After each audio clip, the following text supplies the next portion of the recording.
2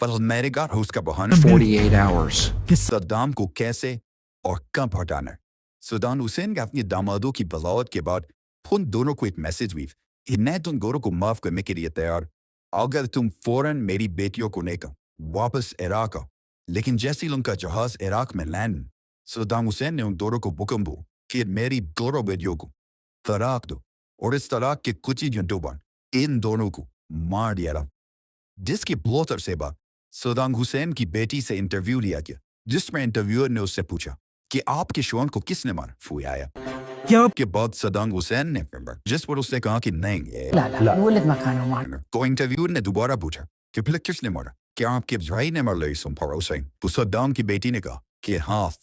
يعني رح ابعد شوية عن الحق. ہمارے ہسبینڈس کو ہمارے بھائی نہیں مارا۔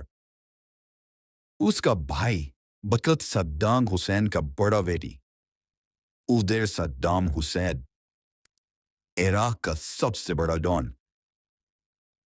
جو کو اپنے باپ سے بھی زیادہ پاورفل سمجھتا، جس کے جنبوں کو دیس استانز بالی ووڈ کی بڑی بڑی فلمیں دی بنی، جو عراق میں اپنے ٹارچر، ریپ اور بڑی بڑی پارٹیوں کی وجہ سے مشہور۔ کہا جاتا ہے عراق کی ہر شریف عورت صدام کے اس بیٹے کے سامنے آنے سے ڈرتی تھی، جو کبھی بھی کسی کو اٹھا کر کڈنیپ کر لیتا اور کوئی اسے کچھ نہیں کہہ سکتا تھا، کیونکہ عراق اس کے باپ کا منہ، جو عراق میں قریب اور بھی کسی پر بھی گولیاں چلاتا